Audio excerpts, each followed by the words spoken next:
is Johara. Welcome back to my channel, to Johara Loves TV. So I'm going to do top 10 underrated animated couples. And there are a few honorable mentions, but these are just couples that I feel don't get talked about enough, and even if within the fandom they are popular, if I feel like maybe the fandom itself isn't as big as I want it to be, so you still don't hear about them enough. Basically, if I don't hear people talk about them enough, then they're on this list. And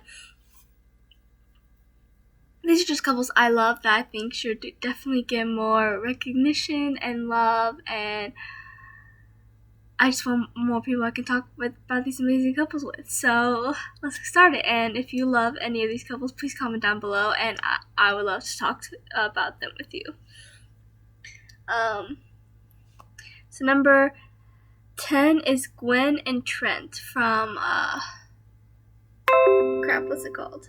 I forgot what it's called now. Total Drama Island. Okay, that's what it's called. Now, Total Drama Island, I feel like, isn't as popular as it once was. I mean, it has been a while since it was on and everything. But I feel like the show tended to ruin a lot of the couples. Like, just when the couple was starting to get good, I feel like they did something to kind of ruin the couple that they spent so much time trying to build up. Gwen and Trent is one of those examples.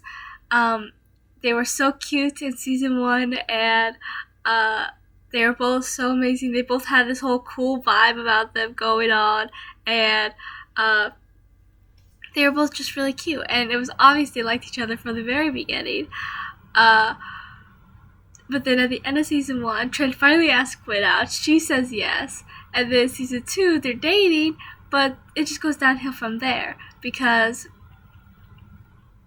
they completely changed Trent's character. Like, completely. He started becoming so obsessive and controlling, and it's not who he was. And it made me really sad because I really liked Trent's character, and it completely ruined him and his relationship with Gwen.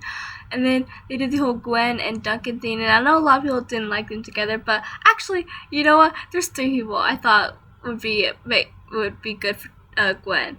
My favorite was obviously Trent, but I did like her relationship with Duncan. I liked their friendship, and then when it became something more, what I didn't like was the fact that Duncan became obsessed with Courtney again, and it was just no.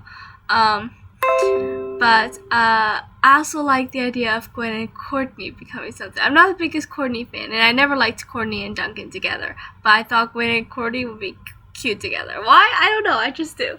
But I just feel like they completely ruined like all the good couples. They just did something, and it would be going so good, and then they would make a decision and something would happen, and it would change the relationship, change one or both characters, and I didn't like it.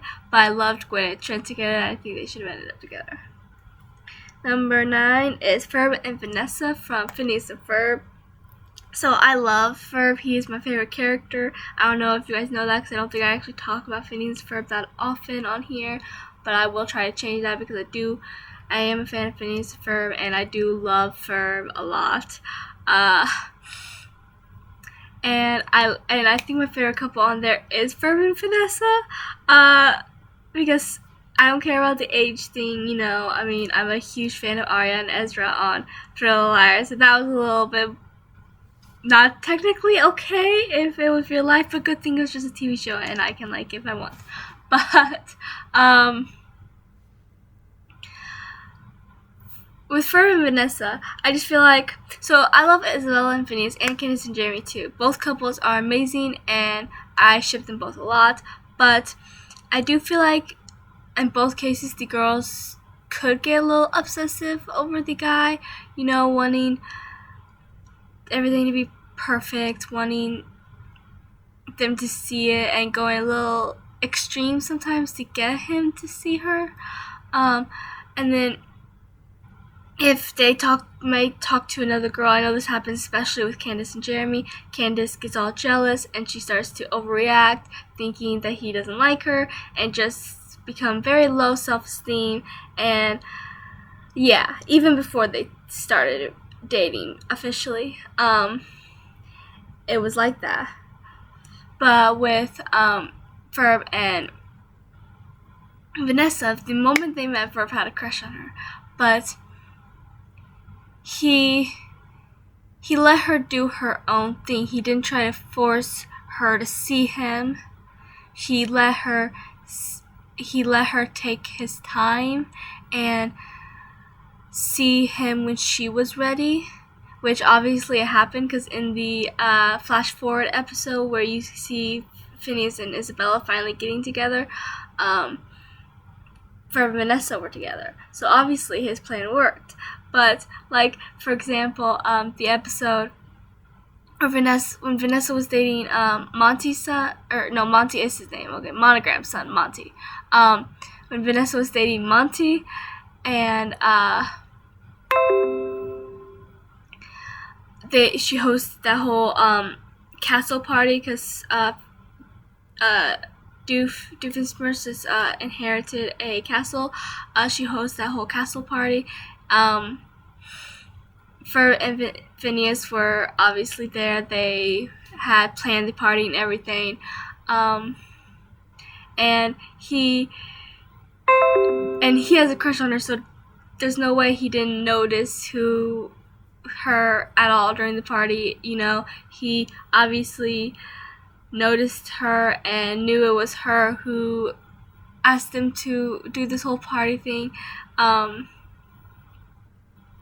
But he didn't try to get her away from her boyfriend. He even sang a song while they had a romantic dance, you know? And it couldn't have been easy for him, because he did have a crush on her. But he didn't try to separate them or try to get her to pay attention to him and only him. And I just felt like it was a lot healthier, and it also shows who Ferb is, and I just love it. And I feel like they're such a cute couple, and there's times where you could obviously see that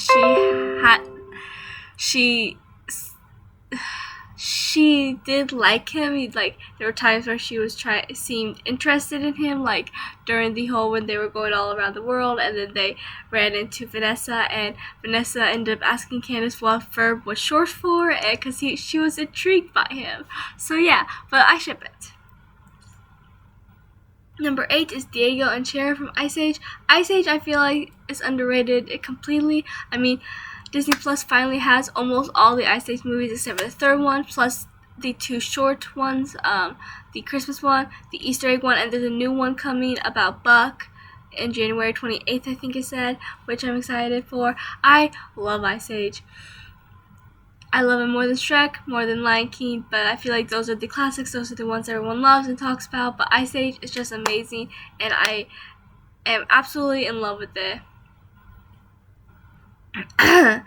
Ice Age, and Diego is my favorite character from Ice Age, and Diego and Shira is my favorite couple from Ice Age, and I love them. They get introduced. Shira gets introduced in the 4th movie, and Diego and Shira obviously have a connection from the very beginning, and he's the one that made her go against Captain Guts. And that's one thing that annoyed me when he blamed Manny for that, because I get why he blamed Manny for a lot, because Manny was the one that was the leader of the group. He's the one that stole the ship. He's the one that escaped and helped his friends escape. But then he blamed Manny for taking the loyalty of his crew. That was Diego. Shira changed her loyalties because of Diego. But anyways, that rant aside, they're really cute, and I love how I love how Shira changed everything for him, and how he made her realize the difference between a herd and a pack, and I just love it. as you can tell, I really ship them, and I'm a huge Ice Age fan. And now that they're almost all on Disney Plus, I'm thinking about doing a marathon because yes, definitely. But so if you haven't seen Ice Age or haven't seen it in a long time, I highly recommend watching it.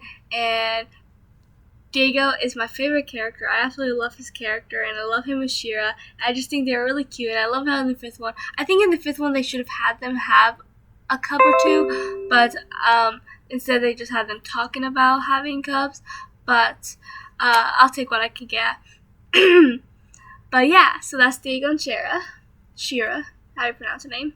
Number 7 is Rosella and Antonio from Barbie as the Island Princess. So I could probably put a lot of Barbie couples on this list, and I think I have one or two more on the what mentions, but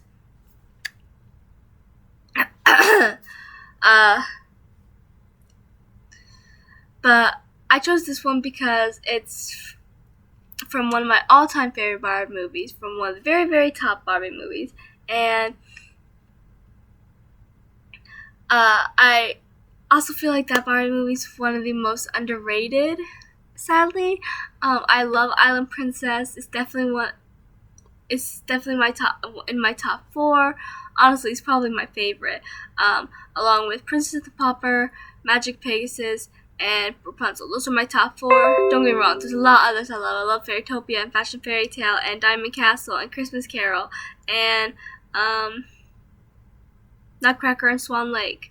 But those 4 are my top ones, and I love Rosella and her storyline, and I love her and Antonio. I love how no one liked the two of them together because it was, except for, what's her name? Ileana? No, Luciana.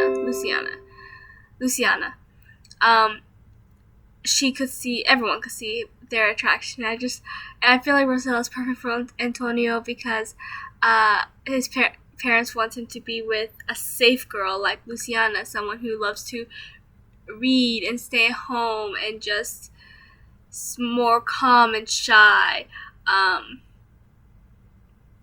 But that's not who Antonio is, and I think he needs someone who can share his love for adventure and the outdoors like Rosella can. And then at the end, they were able to be together, and they did find out Rosella was a princess, so that also helps for them to be able to be together. But I love their relationship, and I love how Antonio was able to do anything for her. He was even willing to continue being king and marry Luciana if it meant his parents will let Ro go, and so she can be free and not a prisoner, and it shows just how much he loves her. Number 6, Lizzie and Daring. So Lizzie and Daring's from Ever After High, and I absolutely love them. They're my favorite couple. They did go on one date, and I wish we got to see more of them because I ship it. I love the idea of them. You know, they're complete opposites, and I just feel like they could balance each other out. You know, Lizzie could get Daring to get off of his high horse a little bit and care about more than just himself. And I feel like I know what people's gonna say. So did I can't remember her name. That one girl from the fifth season, Belle's daughter. I can't remember her name for some reason. It starts with an R. But Rosabella, that's her name. I thought it was something like that. I thought Rose was in it. Rosabella. But I think Lizzie can do that too. And I just don't ship Rosabella and Daring, I think Daring could help Lizzie calm down a bit and maybe realize she doesn't have to do everything her mother did, even if she just wants to be Queen of Wonderland, and he can help her let people in instead of just shutting people out. And I just feel like they could be so good together, and they're really cute from the little we saw, and how yeah, it was technically a bet to see if he can go out with her, but I think it'll be really cute, and I just love how he things he did to try to get her to go out with him, and then at the end she wanted to keep their date a secret, and he was willing to humiliate himself and make everyone think he lost the bet for Lizzie, and it's so sweet. So yeah, that right there proves he cared about her, because if he did, he wouldn't have done that. Just throwing that out there. Number 5 is Star and Marco from Star vs. Forces of Evil. I discovered this show not that long ago. I knew about it. I've heard plenty about it from one of my favorite YouTubers, Kaylin McKillop. She talks about Star and the Forces of Evil a lot, and but I never really had any desire to watch it. But then one day I was bored and I was like, why not? So I decided to watch it, and I fell in love with it.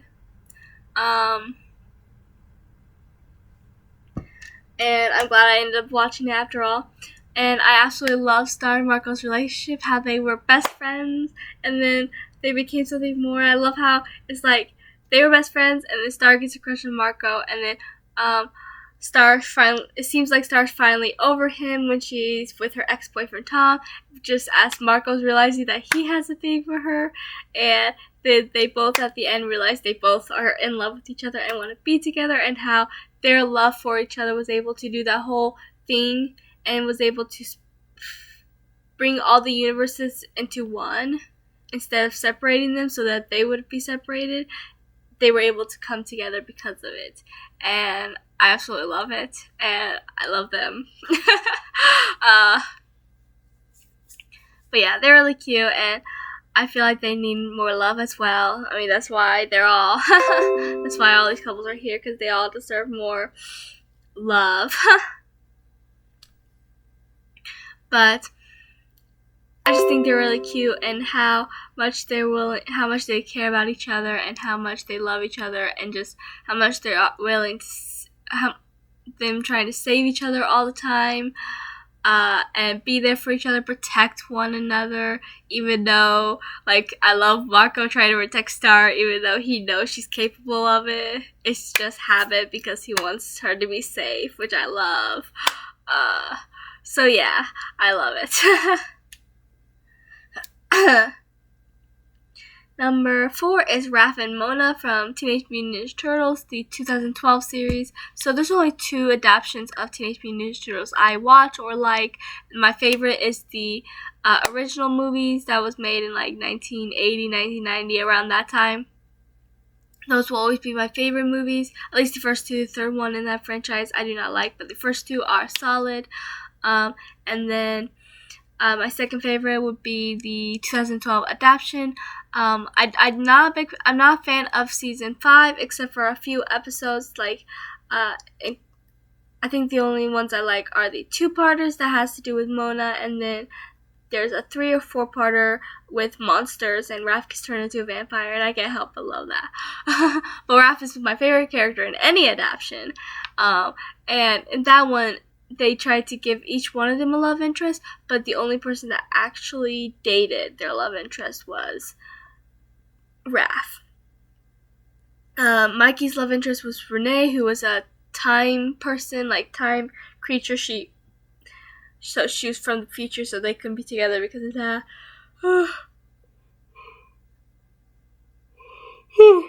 Then,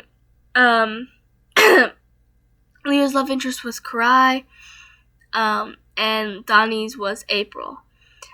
But Raph's was Mona, who is an alien who they met in season 4. And they did not like each other at first, not at all, which I love, because I read something saying how each one of the other turtles had a thing for their love interest the moment they saw it, which meant it was kind of superficial a little bit. It's like they fell in love with their looks and not who they are. But with the fact that Raph didn't even like Mona when they first met, and vice versa, when he did fall for her, it was something more than just how she looked. Not saying that he doesn't like how she looks, obviously, but it's just more than how she looks, why he fell in love with her. And why she fell in love with him as well. And when they fight together, they are unstoppable. And I just love how Mona's like the only person that can calm Raph down when he starts to get very hot-headed and hot-tempered. And she can get hot-tempered too. And they both can be a bit angry and more on the rough side, but I think that works. But she's also a little bit more sweeter than he is a lot of times, which I think she could help him calm down because of that. But they're just so cute, and I feel like that's one of the most underrated adaptations in Teenage Mutant Ninja Turtles history. And I feel like it shouldn't be. It's on Hulu for those of you that haven't and want to give it a try. It's really good. So yeah. Number 3 is Astrid and Hiccup. So I feel like within the fandom, this ship is very, very popular. But I feel like How to Train Your Dragon is just not as popular as it was when it first came out. And it makes me sad because I love the movies and the series Dragon's Race to the Edge, the Netflix original series. I haven't seen the others yet because there's like 2 other series, Riders of Book and Defenders of Book. I found them on something. Where did I find them? I think it was Peacock. It might have been Tubi TV. It was one of the 2. And I do plan on watching that soon because I want to see how that is. Because I think they mentioned the events of that a few times in season 1 of Dragon's Race to the Edge, and I think I'll get a better understanding of what happened in between the first movie and Dragon's Race to the Edge if I watch those 2. So yeah. But Astrid and Hiccup is one of the cutest animated couples in history of animated couples, okay? They're so cute and healthy, and they love each other so much. I read this thing. Let me see if I can find it, because I know I still have it. I never deleted it, because I was like, because I just loved it. I loved what it said, and I want to see if I can find it, because I completely agree with what it said. But I love Astrid and Hiccup together. They're just so cute, and they love each other so much. And I love how they just want to protect each other all the time, and how they're always there for one another no matter what.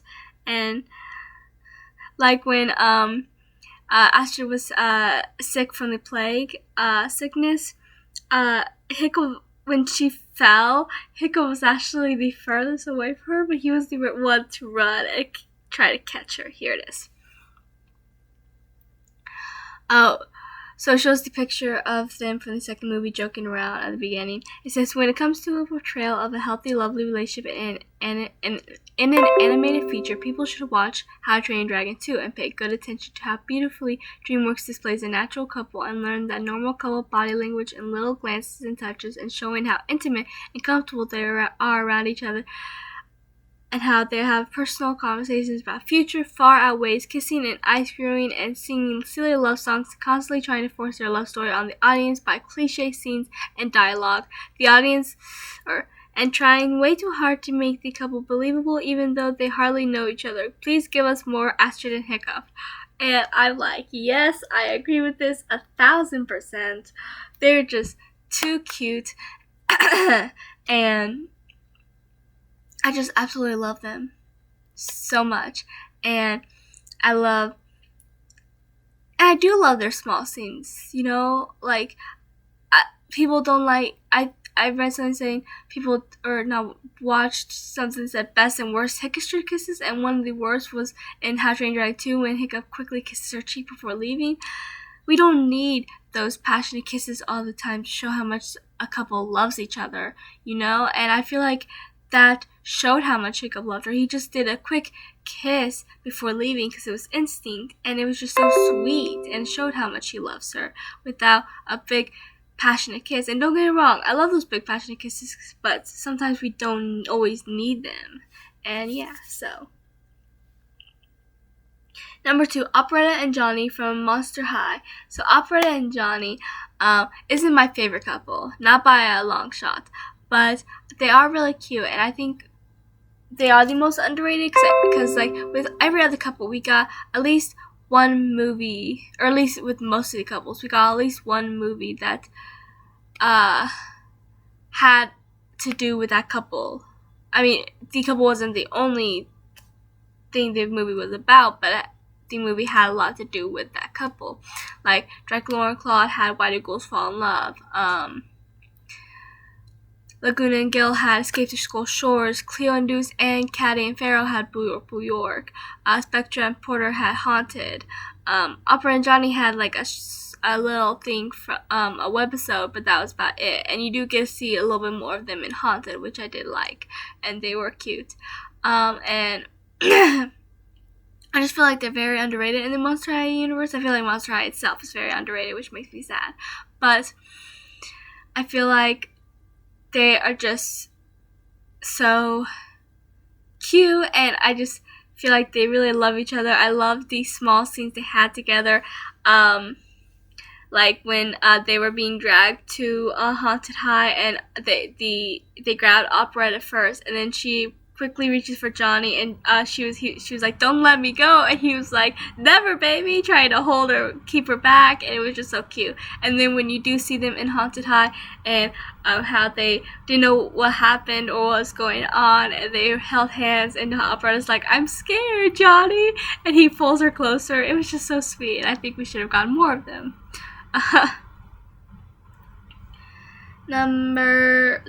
Honorable mentions. I have Alina and Linda. Okay, let me try that again. Alina and Lyndon from Barbie Fairytopia.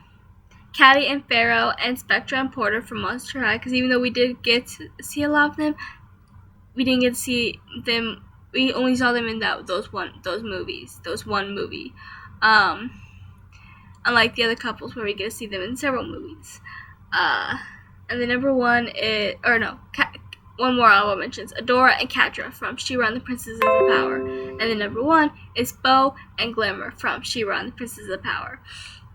I feel like this is an underrated show, but I fell in love with it kind of recently-ish, and I absolutely love it now. Don't get me wrong, I love Adora and Kadra. They are my second favorite couple, but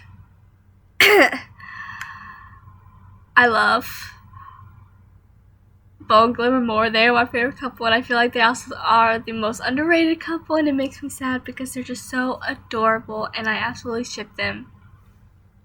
They are best friends from long before the pilot even started, from the events of the pilot episode. They have been friends for a very long time, and they're very close, and at the beginning, they are each other's basically only friend until they meet Adora, and then they become close to the other princesses they form the alliance with.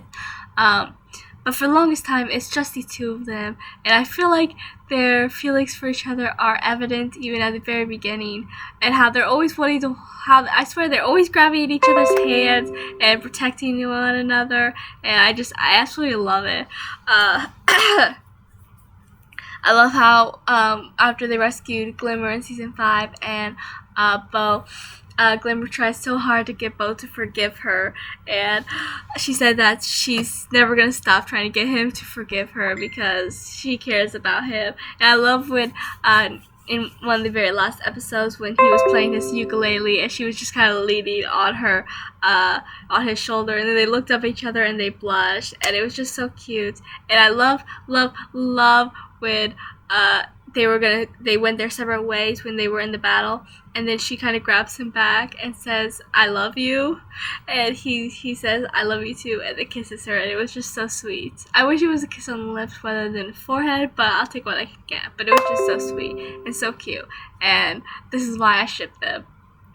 I love a good best friends to lovers, and I feel like we should have gotten more of them, and we should have gotten more of a we just should have gotten more of them, period, of their romantic relationship. But they're just so good together, and I absolutely love it. And yeah, as you can tell, I ship them a lot. Obviously, they're number one on this list, and they are so underrated, and it makes me sad because they deserve more love in the spotlight. But that is all for this list. Please like and subscribe and comment your favorite underrated animated couples. If I missed some, then please let me know down below, and maybe I can make a part 2 of this list someday. If you like any of these and you agree that they are underrated, then comment below and we will talk, and I'll talk to you guys later.